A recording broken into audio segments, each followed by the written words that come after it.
வெண்பருத்தி நூலெடுத்து வாய் வெடிச்ச பூவெடுத்து நான் அணிஞ்சிட தொடுத்து வச்ச நடினமான மாலை இது.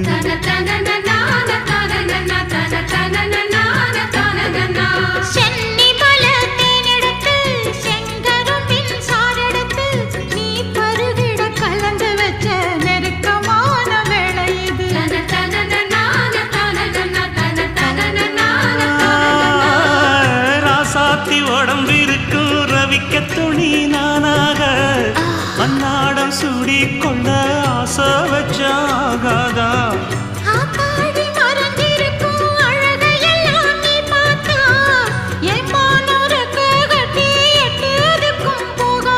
அடிச்சி சக்கரையே எட்டி நீயும் நிக்கிறையே நான் ஏங்கி ஏங்கி பார்க்கிற போறாங்க.